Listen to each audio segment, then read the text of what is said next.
আসসালামু আলাইকুম রহমতুল্লাহ। বন্ধুরা, নিশ্চয়ই সবাই ভালো আছেন। আমিও ভালো আছি আপনাদের ভালোবাসায়। আপনারা সবাই ইতিমধ্যে জানেন যে শেখ হাসিনার পতন হয়েছে, সরকার পতন হয়েছে এবং অন্তর্বর্তীকালীন সরকার গঠনও হয়েছে।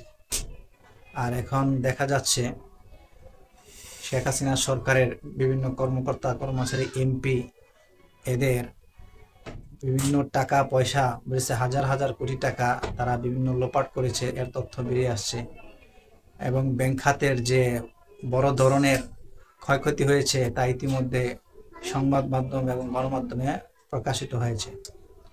এই পরিপ্রেক্ষিতে আসলে দেশের যে একটা অর্থনৈতিক সংকট তৈরি হয়েছে বা হচ্ছে, সামনের এই সংকট মোকাবেলা করতে হলে বলছে এখনই এই সাবেক কর্মকর্তা কর্মচারী এমপিদের যে ব্যাংক অ্যাকাউন্ট আছে তাদের এই ব্যাংক অ্যাকাউন্ট এখনই কি করতে হবে, বন্ধ করতে হবে। এবং বন্ধ করে দেখতে হবে যে কারা অন্যায় দুর্নীতি ঘুষের সাথে জড়িত আছে বুঝছে এবং দেশের অর্থ পাচারের সাথে জড়িত আছে, সেই টাকা এবং তাদের ব্যাংক অ্যাকাউন্ট যারা দোষী বুঝছে তাদের সেই ব্যাংক অ্যাকাউন্ট কি করতে, জব্দ করতে হবে। ব্যাংক অ্যাকাউন্ট জব্দ করে বুঝছে সেই টাকা যদি দোষী প্রমাণিত হয়ে থাকে সেই টাকা সরকারের ফান্ডে নিয়ে আসতে হবে।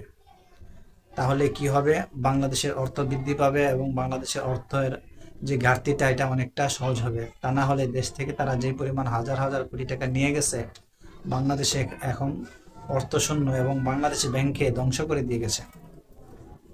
সালমান এফ রহমানেরই 7টা ব্যাংকে 36,000 কোটি টাকা অর্থ লোপাটের ঘটনা আছে। তো এরকম কত শত এমপি মন্ত্রী হাজার হাজার কোটি টাকা নিয়ে বাংলাদেশটাকে খালি করে দিয়ে গেছে।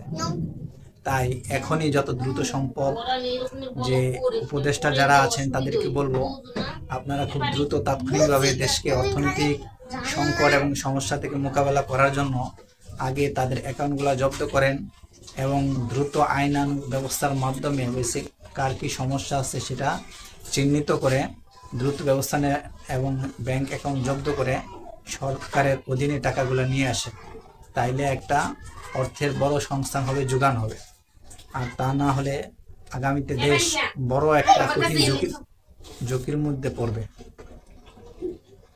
এবং আমরা যারা জনগণ আছি, যারা জানি, যে যেখানে জানি, সরকারি কর্মকর্তা, সাংবাদিক ভাইবৃন্দ এবং অন্যান্য যারা যে সেক্টরে আছে তারা জানে যে কারা কি ধরনের ঘটনা ঘটিয়েছে বা অর্থ লোপাট করেছে।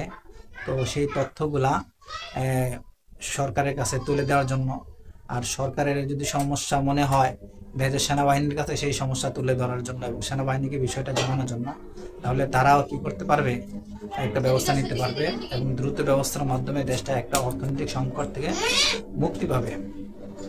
সবাই ভালো থাকবেন, সুস্থ থাকবেন।